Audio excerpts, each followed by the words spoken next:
À toutes et à tous, merci d'être avec nous pour ce grand rendez-vous de votre émission Avis de la diaspora sur les ondes d'Afro Web TV. Nous sommes très honorés de votre présence en ligne. On s'excuse pour ce petit retard. C'est dû aussi à la qualité de l'émission que nous voudrons vous offrir aujourd'hui.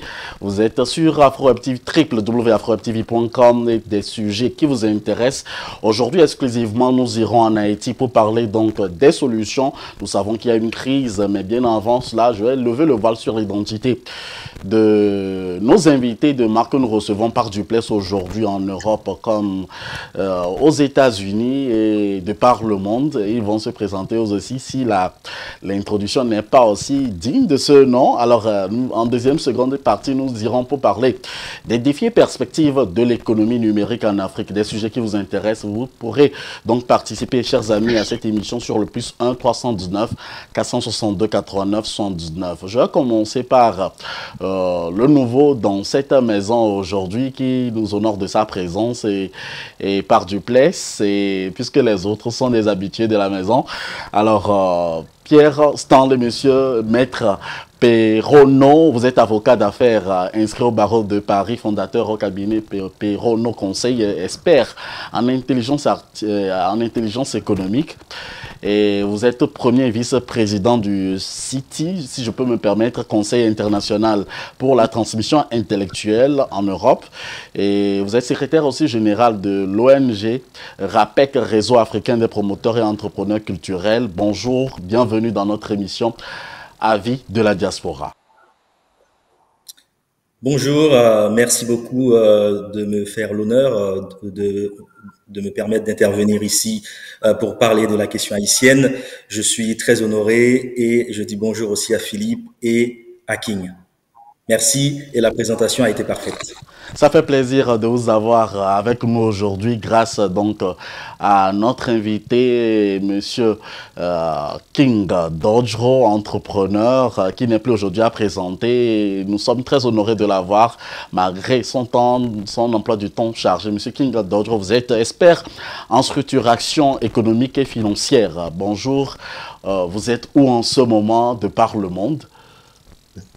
Bonjour téléspectateurs, bonjour à tous ceux qui partagent nos avis sur Afro Web TV, qui est notre chaîne en ligne à nous tous.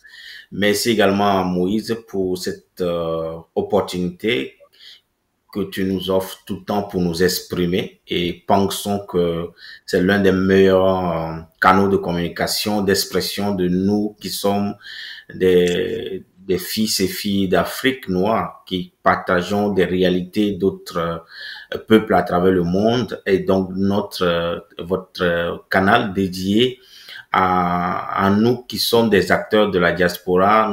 Merci à toi une fois encore de nous réunir autour de ces thématiques qui sont d'actualité, surtout un clin d'œil à nos frères de l'Haïti pour témoigner au combien nous sommes de cœur avec eux dans ces moments difficiles, connaissant la situation que traverse ce pays frère, même loin de nous sur le plan distance, mais nous sommes de cœur avec eux. Merci et toute reconnaissance à toi pour avoir inscrit dans l'ordre du jour de l'émission d'aujourd'hui le thème consacré à la sortie de crise de ce pays frère à nous. Merci, Monsieur King Dodjro, d'avoir accepté notre invitation. Alors, nous avons l'insigne honneur d'avoir encore un citoyen engagé, panafricain, si je me permets de le dire ainsi, Monsieur Amedodi Kokou, qu'on reçoit depuis Bruxelles. Bonjour, Monsieur Philippe Amedodi. Je sais que peut-être que vous êtes en déplacement, mais merci pour tous les efforts que vous faites pour nous rejoindre sur Afro Web TV. Bonjour Moïse, je dis bonjour également à King et Pierre Stanley pour leur présence ici sur le plateau avec moi. Je salue très chaleureusement les auditrices et auditeurs de la chaîne Afro Web TV. J'espère qu'on partagera comme d'habitude ensemble un plateau riche en informations, en enseignements également. Surtout, King vient de le dire tout à l'heure, les Haïtiens sont des afro-descendants. Nous sommes à plusieurs points très, très liés. Okay, et j'estime que la problématique, la crise qui secoue depuis quelques années, en tout cas, l'Haïti, nous interpelle et nous souhaiterions, moi, en premier lieu, en savoir un peu plus et donner mon avis sur ce que j'entends dire et voir un tout petit peu avec Monsieur Maître Perronneau si nos opinions sont exactes ou bien s'il faut corriger des choses. Donc, encore grand merci pour tout. Je nous souhaite tous une bonne émission. Merci à tous et merci à vous tous qui nous recevez sur notre chaîne YouTube AfroWeb TV sur les canaux différents. Et bien sûr, vous pouvez vous aussi participer à cette émission. On entame ainsi donc la première partie de cette émission qui concerne Haïti. Depuis 7 ans, Haïti n'a pas connu d'élection et récemment, l'ex-premier ministre Ariel Henry avait démissionné sous la pression de certains groupes. Les États-Unis, le Kenya, la France et d'autres pays ont apporté donc certaines approches de solutions. Mais hélas, donc depuis là, la situation reste alarmante. Que faire pour mettre fin à cette situation désastreuse que vit le pays en ce moment? Que propose la diaspora? La voix est donnée, la parole est donnée aujourd'hui à la diaspora. Première question pour Maître. Alors, comment sommes-nous arrivés là? En 2 minutes, en récapitulatif. Encore une fois, merci Moïse et merci à tous les auditeurs, auditrices et téléspectateurs et des téléspectatrices de AfroWeb TV. Comment en est-on arrivé là? Pour comprendre et pour répondre à cette question, il faut d'abord comprendre la nature de cette crise, qui aujourd'hui est une crise très grave, une crise totale, une crise à la fois constitutionnelle, une crise institutionnelle, une crise politique, qui a débouché sur une crise sociale, économique et sécuritaire. Mais si je devais résumer l'ensemble de cette crise, je dirais que l'origine de cette crise, elle est avant tout morale. Donc nous traversons avant tout en Haïti une crise morale. Et il s'agit d'une crise morale qui remonte au début, on va dire, de la République de 1987, c'est-à-dire de la Constitution de 1987, qui est en principe qui devrait être la constitution sous l'empire de laquelle aujourd'hui Haïti vit, Haïti évolue. Donc cette constitution a été violée à plusieurs reprises. Il y a également autour de cette constitution des conflits d'interprétation qui a entraîné des vides institutionnels sur lesquels la classe politique vient se greffer pour pouvoir en faire un fonds de commerce et essayer d'ouvrir des brèches, et essayer d'ouvrir des brèches pour créer des sphères d'influence, essayer d'ouvrir des brèches pour créer de l'instabilité politique. Donc c'est une crise totale, mais cette crise totale, sécuritaire, sociale, a avant tout une origine morale. C'est la perte de sens, la perte de signification de la parole politique au plus haut niveau de l'État, au plus haut niveau de la société, une fissure au sein même du contrat social. Et je dis qu'il faut remonter aux origines dans la mesure où, dès les débuts de cette constitution de 1987, on est allé de violation en violation de cette constitution et de conflit d'interprétation en conflit d'interprétation de cette constitution. Par exemple, pour prendre un exemple très probant autour de la question des mandats, et qui va déboucher sur un vide institutionnel, on a vu que dans la Constitution de 1987, les mandats des élus, notamment les députés, les sénateurs et les élus au niveau des collectivités territoriales et au plus haut niveau de l'État, c'est-à-dire de la présidence, se sont inscrits dans une interprétation avec un cycle constitutionnel. C'est-à-dire, on a des sénateurs qui ont un mandat de 6 ans, des députés qui ont un mandat de 4 ans, et puis tous les 2 ans, on devait organiser des élections. Mais comme il y a un cycle constitutionnel, c'est-à-dire une durée du mandat constitutionnel, à partir du moment où il y a des retards, où il y a des absences d'organisation d'élections, les élus se retrouvent automatiquement amputés d'une partie de leur mandat. Et c'est ce qui est arrivé dans les années 2014-2016, c'est-à-dire on aurait dû organiser des élections en 2014 pour renouveler une partie du personnel politique, notamment le Sénat. Cela n'a pas été fait. Le renouvellement des mandats a été fait à partir de 2016. Du coup, mandat des sénateurs qui devaient parvenir à échéance en 2022 si on compte arithmétiquement, parce que le sénateur a un mandat de 6 ans, mais étant donné qu'il y a une durée du mandat constitutionnel, et comme le mandat constitutionnel aurait dû commencer en 2014, donc il y a un conflit d'interprétation. Est-ce que le mandat se termine en 2020? Est-ce que le mandat se termine en 2022? Donc on s'est retrouvé en 2020 pour faire court avec des députés qui n'avaient plus de mandat, avec un président qui constate la fin des mandats de certains sénateurs qui eux-mêmes estiment que leur mandat n'était pas terminé, avec un Sénat qui avait que 9 membres alors que la Constitution prévoit 30 membres, donc un Sénat totalement dysfonctionnel qui ne peut pas réunir le quorum pour pouvoir fonctionner, donc un vide institutionnel total au niveau du législatif. Et également au niveau des collectivités territoriales, puisque les mandats des maires et des autres représentants élus au niveau des collectivités territoriales étaient parvenus à échéance. Et en raison de la crise politique, on n'a pas pu organiser des élections. Donc, on a eu un président à partir de 2020 qui gouvernait par décret, sans parlement, sans élus locaux. D'où une crise politique majeure. Parce que, généralement, la plupart des présidents n'ont pas rempli leur fonction de garant de la Constitution. Et c'est la raison pour laquelle je parle de crise morale, c'est-à-dire au plus haut niveau de l'État, le gardien des institutions n'a pas pu assurer sa fonction. Et c'est cette crise, on va dire, constitutionnelle, institutionnelle, qui a donné, on va dire, du grain à moudre aux acteurs politiques mal intentionnés qui se sont insérés dans la brèche pour pouvoir créer de l'instabilité politique, marchander leur soutien, demander le départ du président, puisque le président lui aussi aurait dû prendre ses fonctions, aurait dû être élu en 2015, et comme les élections avaient été, on va dire, contestées, les élections ont été organisées une nouvelle fois en 2016, donc au lieu de prendre ses fonctions en 2015, il les a pris en 2016.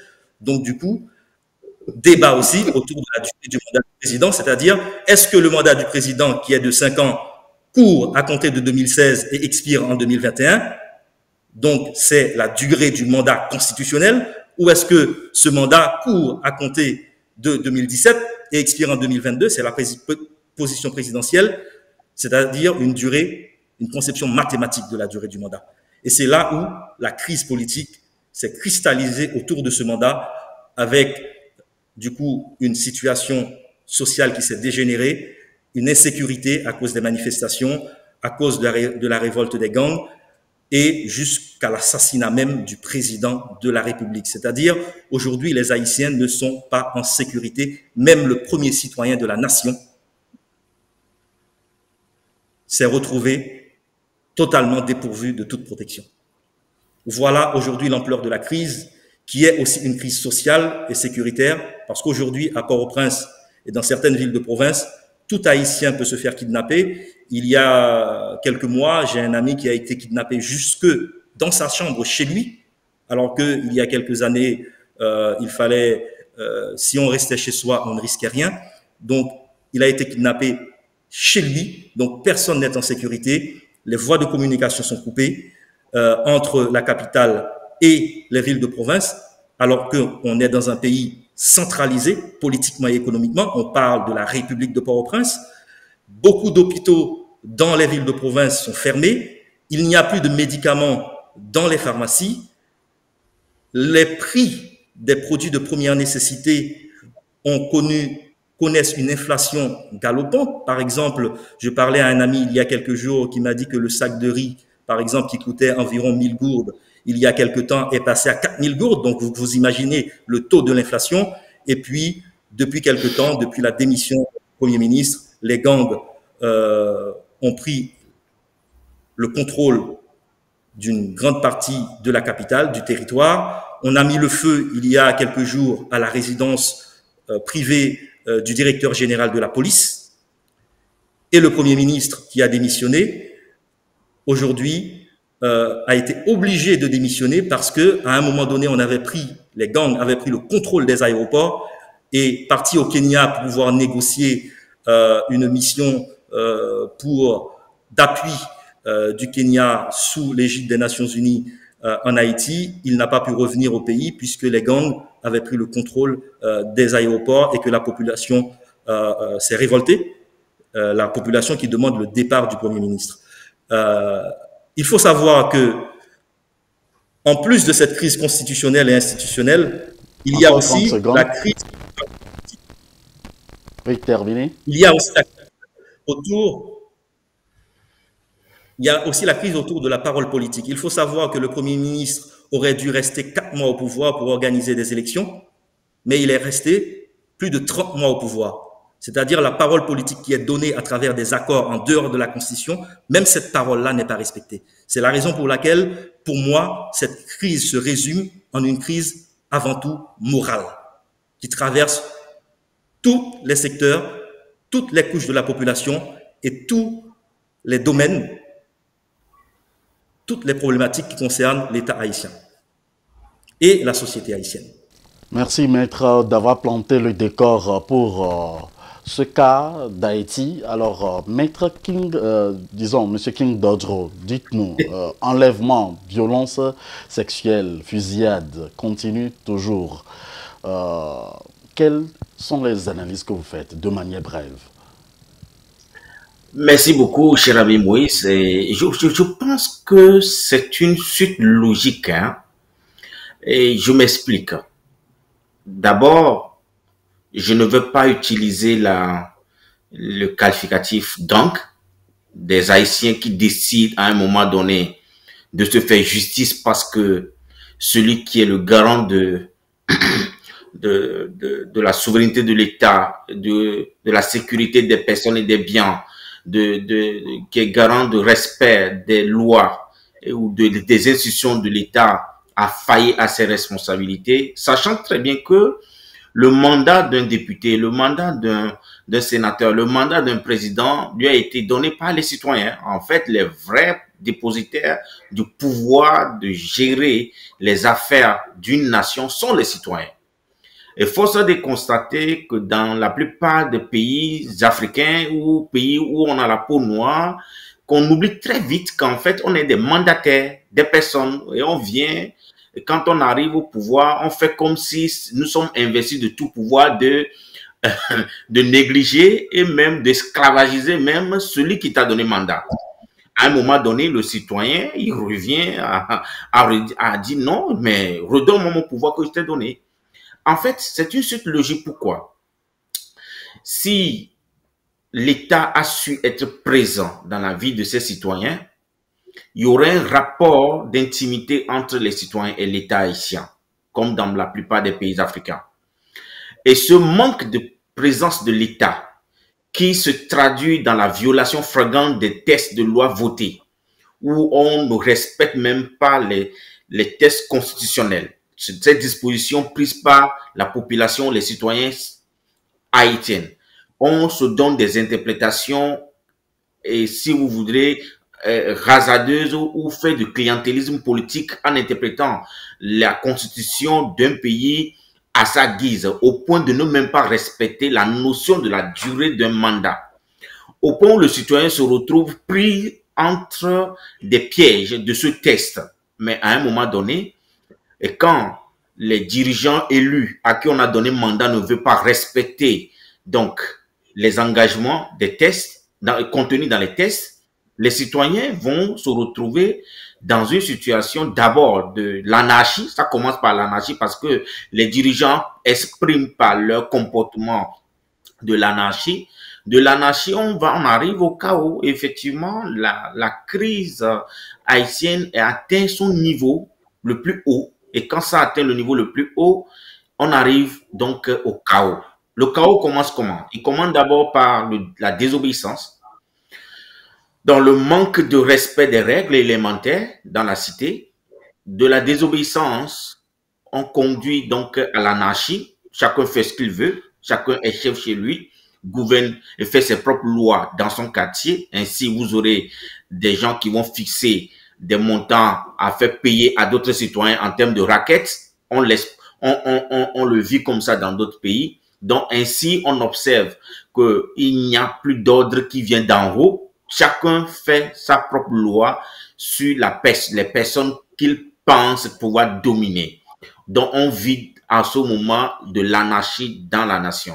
De l'anarchie, l'anarchie conduit au chaos. Et au chaos, même le dirigeant qui pense qu'il était en paix dans l'anarchie, le chaos l'emporte. Effectivement, c'est cette démarche chronologique du fait d'un seul acte, c'est-à-dire l'absence de l'État dans la vie du citoyen, qui jette le citoyen à observer ces différentes étapes d'évolution qui conduisent au chaos. Et quand le chaos s'invite dans la cité, le premier à payer pour ce chaos, c'est le dirigeant. Et je pense qu'on a assez d'exemples en Haïti pour montrer que quand on laisse perdurer de la désobéissance et conduisant à l'anarchie, le chaos va s'inviter. Et quand le chaos s'invite, ce n'est pas la population qui paye, mais c'est les dirigeants qui payent. Et malheureusement, fort malheureusement, notre pays frère, l'Haïti, aujourd'hui, est au bord du chaos, est dans le chaos. C'est fort dommageable qu'on qualifie des citoyens haïtiens qui ne cherchent qu'à imposer le respect de la loi des gangs. Ça, c'est un nom qu'on a inventé pour encore créer de la discrimination et de la division dans la nation haïtienne. Et moi, je voudrais bien inviter nos frères et chers frères haïtiens de bannir cette appellation de gang. Bon, le gang existe parce que il y a quelqu'un qui a failli à son devoir régalien. N'oubliez pas que la mission régalienne d'une nation, c'est la protection des personnes et des biens dans le pays, la défense du territoire, on appelle la souveraineté territoriale, et d'autres missions régaliennes que je me fais l'économie de dénoncer ici. Donc, quand l'État faillit à sa mission, mais en ce moment, le citoyen va se protéger. Et quand on parle d'un État qui n'a pas, on parle d'état de droit. On parle d'état de droit quand celui à qui on a donné le mandat fait respecter les textes et que lui-même il respecte les textes. Mais parce que c'est le citoyen qui a donné pouvoir aux dirigeants de l'établir sur lui comme juge. Sinon, les citoyens peuvent se faire justice. Sachant très bien que à chacune de ces missions, c'est le citoyen pris individuellement qui s'est dérogé son droit. C'est une de ses prérogatives pour dire, pour l'harmonie dans la cité, nous concédons une partie de nos droits à un souverain, à un président, à un législateur, pour établir sur nous une norme de fonctionnement. Mais quand, par exemple, le dirigeant à qui on a donné le mandat ne fait pas respecter les règles et les normes fixées pour qu'il y ait la paix, l'harmonie dans la cité, à un moment donné, bien évidemment, comme je le disais, le citoyen reprend ses pouvoirs, ses forces. Et quand le citoyen reprend ses forces et ses pouvoirs qui lui sont révolus, ne l'appelez pas gang. Parce que nous sommes citoyens haïtiens, ce sont nos droits qui sont bafoués parce qu'à un moment donné, on s'est trompé en faisant confiance à certaines classes politiques, à certains individus à qui on a concédé une partie de nos pouvoirs, nos droits, pour pouvoir créer donc des tests qui vont harmoniser le fonctionnement, le vivre ensemble, mais que eux-mêmes ils ont été le premier à violer ces droits. Donc ça conduit donc les Haïtiens aujourd'hui à se retrouver dans la rue, à réclamer de l'ordre. Malheureusement que l'expression de du peuple, quand ils voient que on a que faire est souvent violente. Et malheureusement, nous condamnons la violence qui n'est pas une meilleure voie pour retrouver donc l'entente dans la cité. Merci. Alors, que comprendre à travers cette crise haïtienne, puisque c'est un sujet très alarmant, Monsieur Amedodji? Ben, je remercie d'abord Pierre Stanley pour le tableau très précis et très détaillé qu'il a présenté de la crise haïtienne. On comprend que c'est une crise constitutionnelle, institutionnelle, sociale, qui tire sa source d'une faillite morale des mandataires politiques, comme King l'a dit tout à l'heure. J'aimerais faire le lien, avant de revenir de nouveau sur l'Haïti, faire le lien avec d'autres pays d'Afrique. Okay. Vous avez tous suivi et on a été satisfait de la libération de Sonko, Ousmane Sonko, c'est au Sénégal. La crise provenait d'où? C'est le fait que Macky Sall dépositaire, comme l'a dit tout à l'heure Macky Sall, qui devrait être garant du respect de la Constitution, a décidé de le violer en voulant prolonger son mandat à la tête du pays une année, en tout cas 11 mois. Ici, je salue au passage le courage et la détermination du peuple sénégalais. On dit toujours que la lutte populaire est invincible. On l'a vu et on applaudit les Sénégalais qui, à travers leur résistance, leur mobilisation, ont pu obliger Macky Sall à faire marche arrière. Aujourd'hui, Ousmane Sonko et son poulain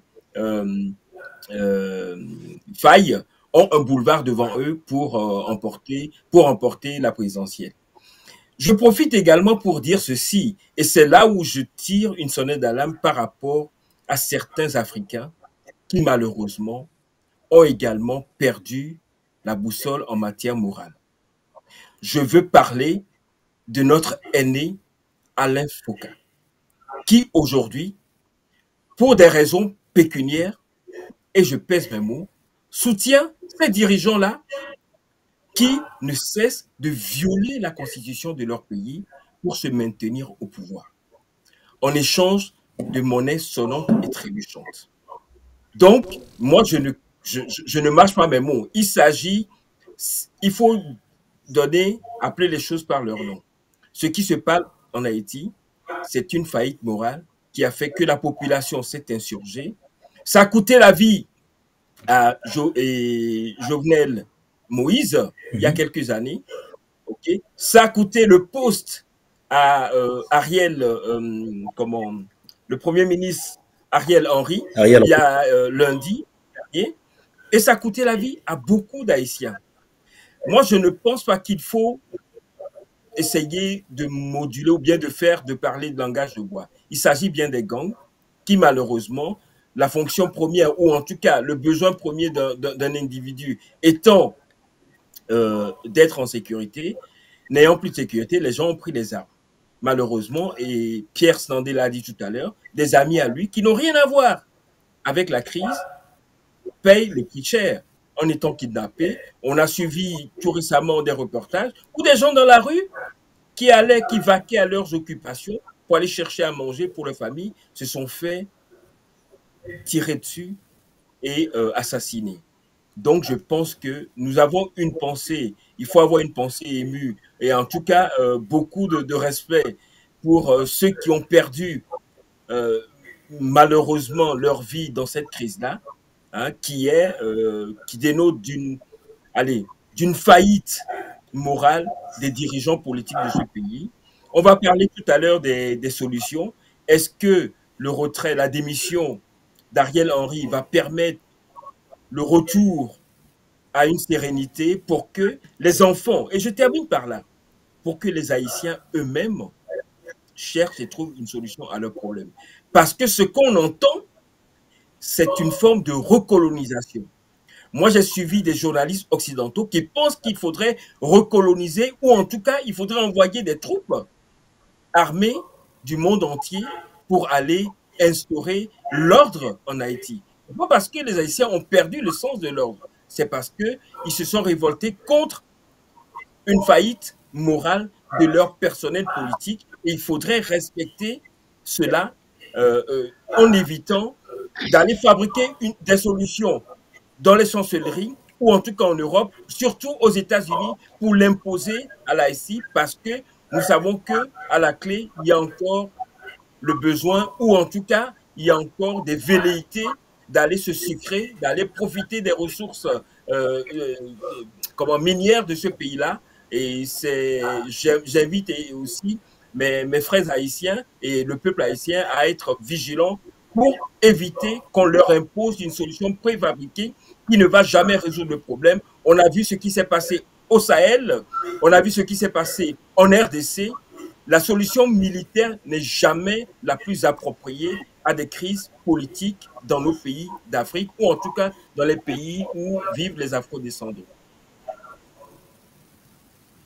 Est-ce que je peux rebondir rapidement? Je sais que Maître va rebondir tout à l'heure, puisque nous sommes là pour trouver la solution et non donc mettre encore de l'huile sur le feu. De l'huile sur le feu, ouais, c'est très important, hein, vous le savez tous.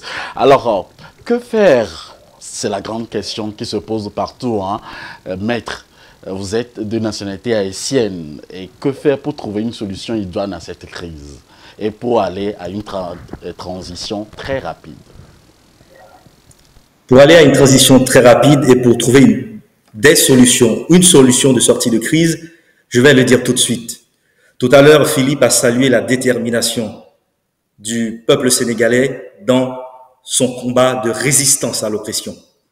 Je pense qu'il ne faut pas chercher à imposer aux Haïtiens une conduite, à imposer aux Haïtiens une sortie de crise qui viendrait de l'extérieur. Ce serait hypothéquer l'avenir de ce peuple.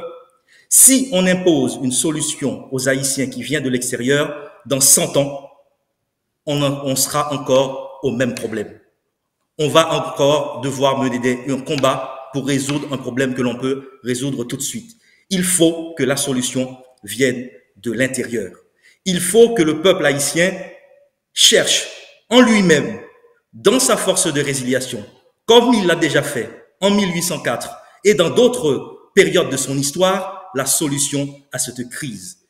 Il faut que nous nous armons de courage, que les Haïtiens de la diaspora s'impliquent tout de suite, immédiatement, que les Haïtiens de l'intérieur s'impliquent tout de suite, continuent de s'impliquer, continuent de se battre tout de suite, sans jamais lâcher un seul bout à nos ennemis, c'est-à-dire à ceux qui veulent déstabiliser cet État, à ceux qui veulent porter atteinte à la dignité de ce peuple, qui a beaucoup apporté, je dois le dire, à l'histoire de l'humanité. À ce peuple qui a sublimé la Révolution française, qui a sincérisé les valeurs de la Révolution française, à ce peuple qui a apporté sa pierre, puisque les Haïtiens ont donné leur sang aux côtés des Américains dans la lutte pour l'indépendance aux États-Unis, qui a sincérisé la lutte pour une fraternité réelle entre les peuples, puisque les Haïtiens ont donné leur sang pour la libération de l'Amérique latine. D'ailleurs, c'est un président haïtien, Alexandre Pétion, qui est le père du panaméricanisme parce qu'il a donné des troupes, des hommes, un abri, un asile à Simon Bolivar lorsqu'il a dû mener sa libération sa lutte de libération contre l'Espagne au début du 19e siècle. Il ne faut pas imposer une solution à ce peuple. La solution doit venir de l'intérieur. Mais quelle solution? On est face à une crise morale. Il n'y a plus réellement de constitution, puisque la constitution n'est plus respectée depuis plusieurs années. Il n'y a plus de parlement, il n'y a plus de président, il n'y a plus de premier ministre, il n'y a plus personne à la tête de l'État. Donc, la solution ne peut pas être dans les règles et les formes prévues par la Constitution, puisque nous nous trouvons à un carrefour de l'histoire, à un moment exceptionnel où aucune règle constitutionnelle pour lequel aucune règle constitutionnelle n'a été prévue. Donc, il faut aller chercher auprès du dernier rempart qu'il nous reste. La révolution doit venir des Haïtiens qui doivent, et c'est ce que je propose, créer les organes de la révolution. Je pense à 2 organes. D'abord, pour la moralité, parce que tout vient de ce problème moral. Tout vient du fait que les élites, les responsables politiques ont oublié que leur fonction première, c'est de faire en sorte qu'il y ait la sécurité des vies et des biens, mais surtout qu'il y ait un minimum de justice sociale pour que les richesses de ce peuple et son avenir puissent être partagées équitablement en frères. Nous disons, nous, Haïtiens, dans notre hymne national, que toujours nous serons frères, que nos richesses soient partagées en frères entre nous. Nos élites ont oublié cet impératif-là de la révolution haïtienne. Donc, d'abord, la moralité. Et la moralité à travers un comité suprême de la révolution autour de nos chefs religieux. Comité suprême de la révolution autour de nos chefs religieux qui sera constitué des chefs des grandes religions de nos pays qui portent les valeurs de la société haïtienne. Je pense aux chefs. Il faudrait un chef pour représenter les chrétiens. Il faudrait un chef pour représenter surtout et avant tout les vaudouisants, qui constituent le vaudou, qui constitue une religion de base de la société haïtienne. On raconte souvent que les Haïtiens sont à la fois catholiques, chrétiens, protestants et en même temps vaudouisants pour une large part d'entre eux. Les représentants des musulmans, ils sont moins nombreux, mais ils existent quand même. Et ce comité suprême de la révolution devra accomplir la tâche supérieure qui est de consulter tous les secteurs de la vie nationale, y compris la diaspora, afin de jeter les bases de ce qui pourra constituer une nouvelle constitution pour notre peuple, un nouveau contrat social. Ils devront aussi soumettre cette nouvelle constitution à la sanction populaire, c'est-à-dire via un référendum pour qu'il y ait un maximum de légitimité et pour rétablir la confiance. Deuxième organe de la révolution, parce qu'il faut bien continuer à gérer l'État, un secrétariat général de la révolution, avec un secrétaire permanent et des secrétaires sectoriels qui vont dans chaque grand domaine de l'État, domaine régalien, mais aussi tout ce qui concerne la justice sociale et les autres domaines de l'État, continuer à liquider les affaires courantes. Voilà ce que nous proposons, c'est-à-dire d'abord le rempart à travers nos chefs religieux, un comité supérieur de la révolution pour une nouvelle constitution, pour des consultations, pour la réconciliation nationale, et puis pour continuer à gérer les affaires courantes, un secrétariat général de la révolution avec un secrétaire permanent et des secrétaires sectoriels dans chacun des grands domaines de l'État. Alors, la restauration de la sécurité et le retour à un ordre démocratique sont les points très importants. Est-ce possible aujourd'hui, concrètement, de négocier avec les gangs, comme on les appelle? Monsieur King Dodgero, quelle est la solution et quels pourront être les enjeux? Très rapidement. Alors, chez Moïse, je pense que la solution est très simple. Hein. Quand le père de la maison, vous avez une maison, vous êtes responsable en tant que chef de famille et vous avez manqué à vos devoirs et responsabilités vis-à-vis de la maisonnée pendant un temps et les enfants, les membres de votre maisonnée décident un jour de faire valoir leurs droits et vous avez fui. Vous avez fui et les enfants ont commencé à saccager les choses dans la maison, ramasser les objets dans le salon pour aller vendre, commencer à dilapider les biens. Mais voilà qu'un jour apparaît subitement un oncle, c'est-à-dire votre jeune frère ou bien votre grand frère qui vient. Tout ce que les enfants veulent, c'est un représentant de la moralité. Parce que c'est ce que le papa n'a pas pu jouer comme rôle. Ainsi, il serait très facile pour ces enfants de revenir voir leur oncle en disant « Tonton, voici ce que papa faisait, pourquoi nous sommes comportés ainsi ?» Oui, je continue par dire que je ne veux pas qualifier les Haïtiens qui en avaient marre et n'avaient ras-le-bol de la violation flagrante de ceux-là à qui ils ont donné le mandat de gérer le bien commun, qu'ils sont des gangs, ce sont des Haïtiens.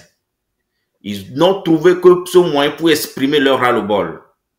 Et je reste certain que la solution que vient de proposer notre ami et frère, mais Stanley, que face à une crise morale, il faut des solutions morales et des personnalités qui peuvent incarner la moralité aujourd'hui en Haïti, selon moi, pour confirmer ce que Maître Stanley vient d'évoquer comme première piste, c'est-à-dire un comité supérieur de la révolution qui sera constitué donc des personnes qui pourraient ne serait-ce que garantir la sérénité ou être représentant d'une moralité quelconque, ce sont les religieux, autour desquels donc toutes les pistes de solutions que les Haïtiens voudraient bien voir leur pays implémenté pour être discuté.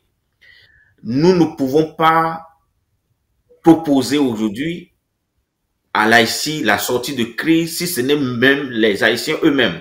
On peut leur donner juste, les soutenir dans une approche de prise de conscience et de prise en main de leurs problèmes et s'asseoir pour discuter des solutions pour sortir définitivement. Parce que s'ils continuent de se battre, ils vont se battre finalement contre le vent et l'ennemi s'infiltrera pour les maîtriser encore. Ils ont intérêt à vite se réunir, tous ceux qui sont dans la rue aujourd'hui, qui revendiquent un état de droit, qui revendiquent la justice sociale, l'équité et autres. Ils ont intérêt à se réunir très vite autour de leur chef religieux pour faire asseoir un comité tel que M. Stanley vient de le dire, un comité supérieur, c'est ça, suprême de la révolution, qui pourrait effectivement gérer la base de l'Haïti nouvelle dont les Haïtiens rêvent autant. Parce que s'ils ne le font pas aussitôt, comme vous le savez déjà, les pays de l'Amérique latine, c'est comme l'organisation, là, j'oublie le CARICOM. La CARICOM. Et CARICOM est à pied d'œuvre pour imposer des solutions prêtes à porter pour les Haïtiens. Ils ont intérêt, c'est dans leur intérêt, c'est dans l'intérêt même de la révolution qu'il faut qu'ils se retrouvent très vite entre eux-mêmes, sinon l'erreur fatale pour eux, c'est de ne pas entendre très vite la voix d'une résolution de crise venant d'eux-mêmes que de continuer par lutter. Parce que le Premier ministre a démissionné, donc il n'y a plus personne en face qu'il faut combattre.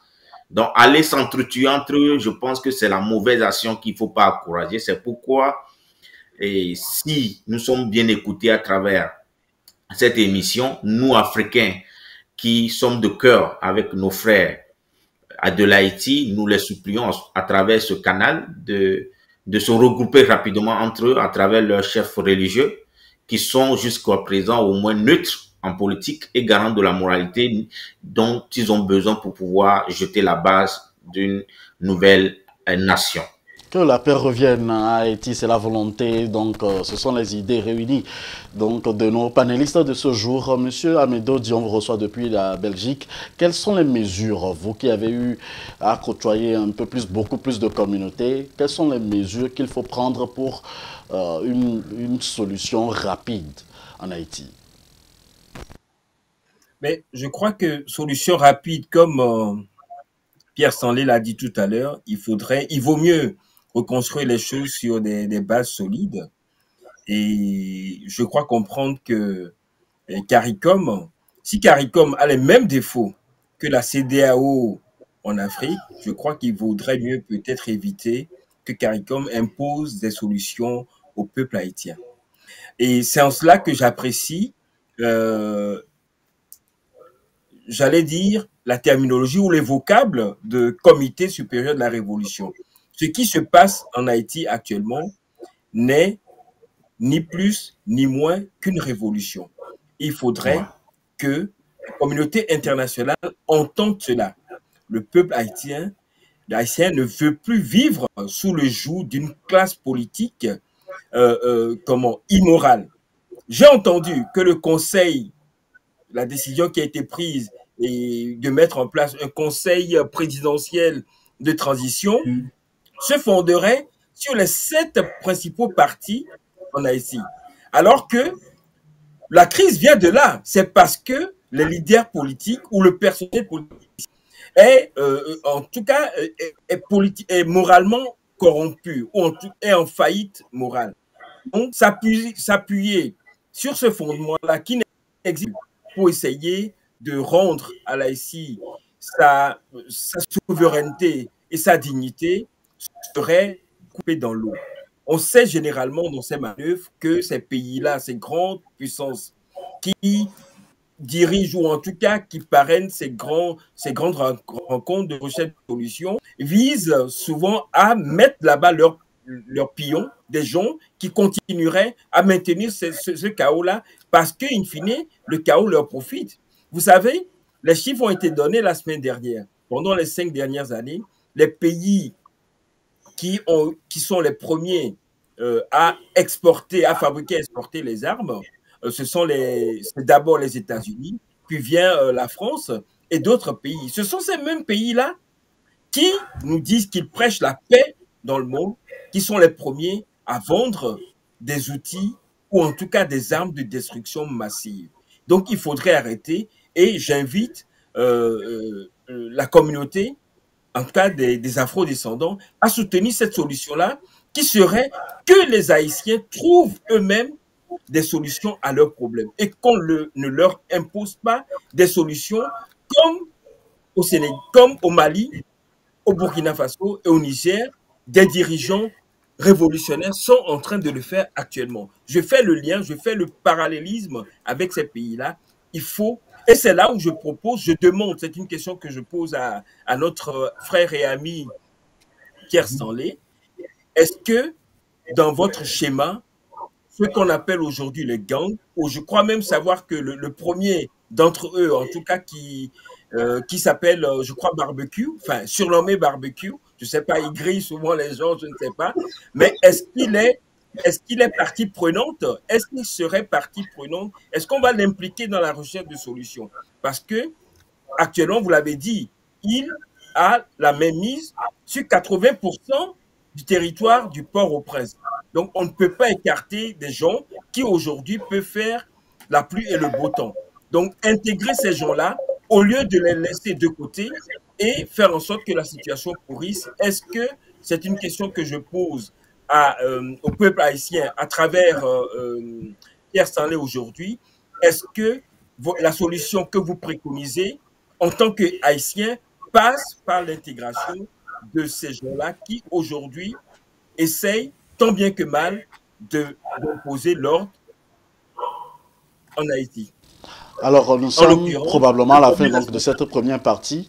On va faire très rapidement, dans 3 minutes. Je vais me permettre de vous donner chacun 1 minute pour conclure et répondre à toutes les questions en ce moment. Et puis, il y a une question donc de l'opposition des partis politiques qui veut rentrer également en jeu. Il y a également le conseil présidentiel mis à la disposition d'Haïti. Où se trouve la solution? Quelle est votre conclusion finale pour cette première partie, puisqu'on doit aller en deuxième partie? Étant donné qu'il ne reste plus beaucoup de temps, je vais répondre en quelques phrases. Et puis, en quelques phrases, d'abord, sur la question de Philippe, tous les Haïtiens doivent être mis autour de la table. Mais il faut d'abord que les gangs déposent les armes.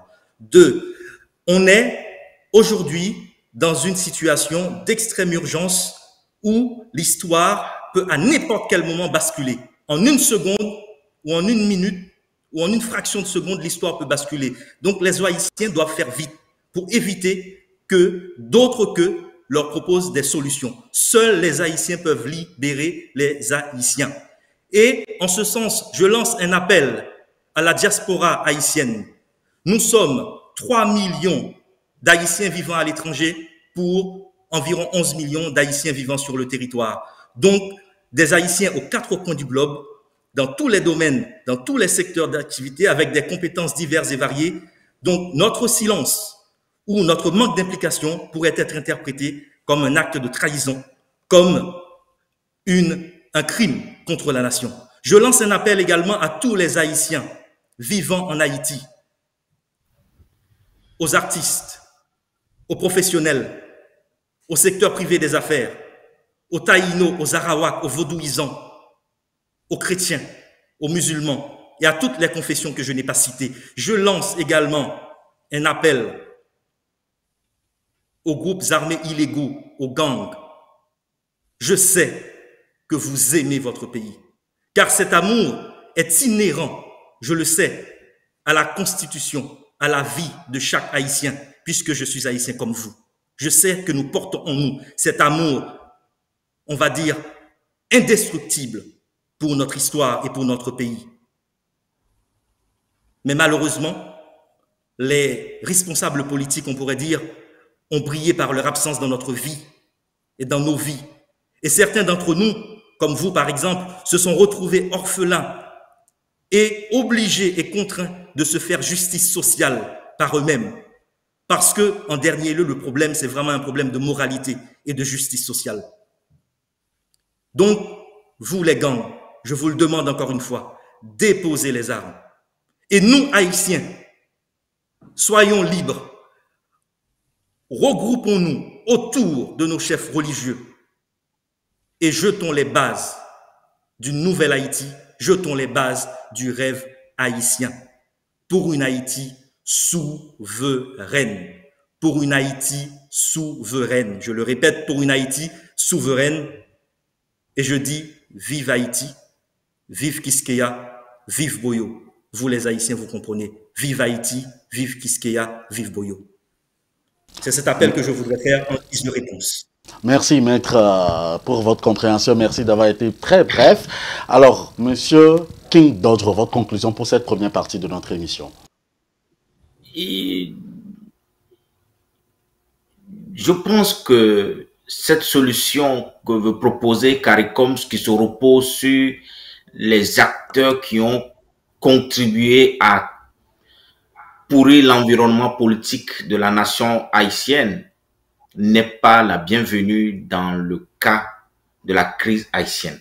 Et l'occasion et l'opportunité historique est donnée donc à la population haïtienne, ou qu'il soit du nord, du centre, de l'est, je ne sais pas comment le pays est constitué, qu'ils se retrouvent bien évidemment à trouver leur propre solution.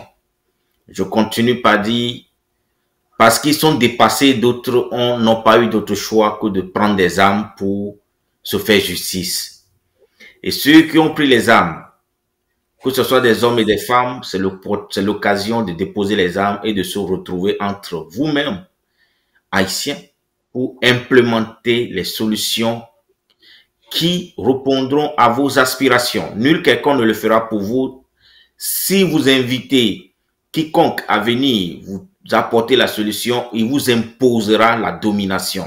Je ne pense pas que la révolution que vous faites est une révolution qui devait être sanctionnée par une domination étrangère. Je m'arrête là. Merci, monsieur King Dodgro. Et vous, monsieur Amedodi Kokou. J'aimerais juste appuyer Pierre Stanley en disant que l'abus du pouvoir confié par le peuple à du personnel politique finit toujours par se retourner contre le violeur. Là, il s'agit de viol des institutions et de la Constitution que les Haïtiens se sont donnés. Et finalement, le violeur, soit assassiné, soit contraint à l'exil. Le même phénomène se passe dans d'autres pays, en l'occurrence en Afrique, on l'a vu. C'est l'occasion de lancer un appel également et de faire le lien en disant que, comme on le dit, comme un dicton africain le dit, un homme intelligent ne s'autorise pas à tomber, à trébucher sur le même caillou 2, 3, 4 ou 5 fois.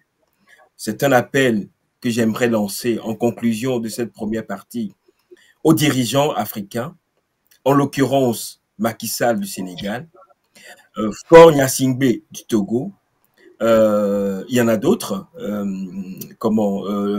le Alassane Ouattara de la Côte d'Ivoire, pour qu'ils se ressaisissent et arrêtent de violer la Constitution que leurs peuples se sont donnés librement, de respecter la Constitution et d'éviter de nourrir des velléités de s'éterniser au pouvoir.